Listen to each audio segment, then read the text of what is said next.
So we have seen that this union of opposites is possible and even believable because nature itself reflects it all the time. Nature, in fact, is constituted by opposites to such an extent that even the ancient Chinese recognized this in their idea of yin and yang, that at the height of darkness and emptiness, that very height is the beginning of light and fullness.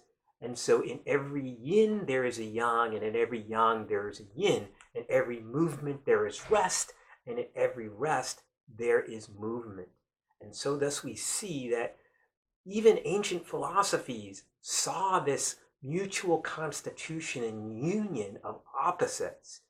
And we saw it's also possible precisely because it is not the higher stopping being the higher in order to become the lower, but that the higher always includes the lower powers, and therefore the higher, in the case of all powers and natures, can always restrict itself to the lower.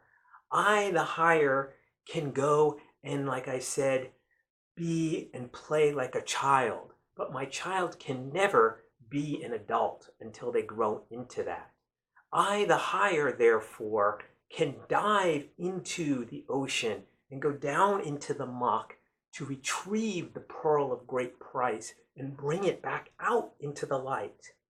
And so what the incarnation is, it's God's descent into the lower murky realms to get the pearl of great price called humanity and bring it back up into the divine realms. The higher can go lower than the lower and lift up the lower to make it higher. Thus, pets are a lot smarter than animals in the wild.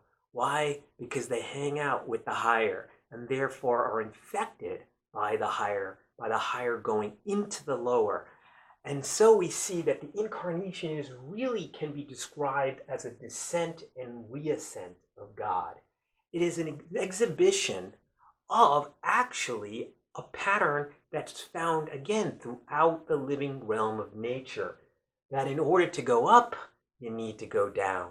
Going down in order to go up. When we look, for example, at plants, the lowest forms of life, what do we see?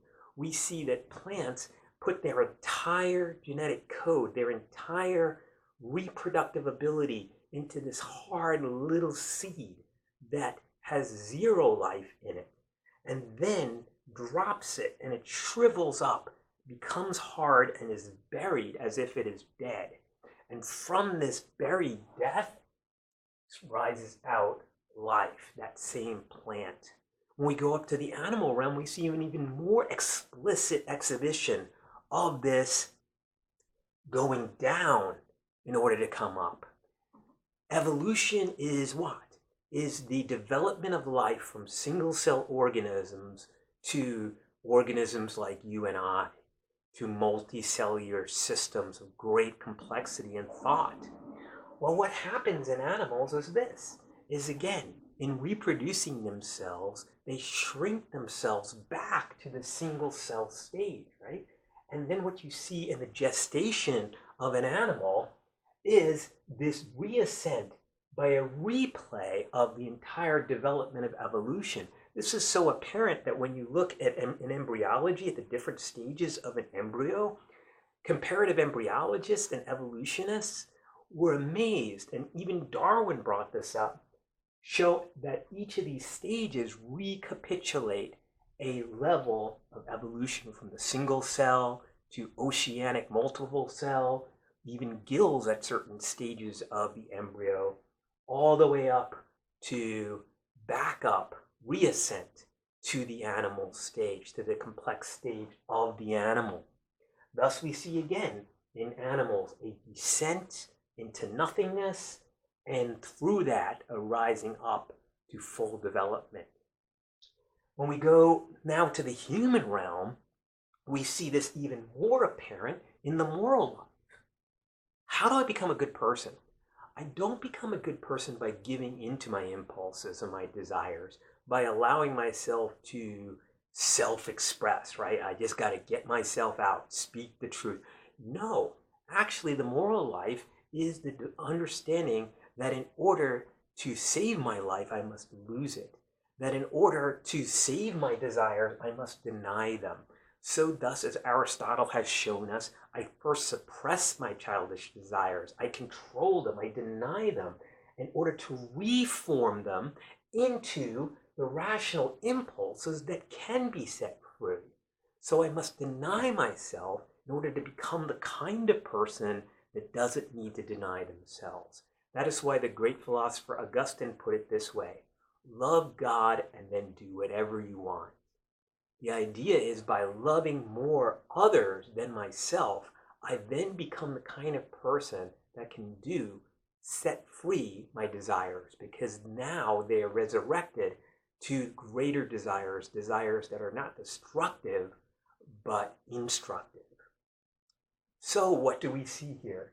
We see that the incarnation, again, is something that is already imaged in nature in a more or less perfect way.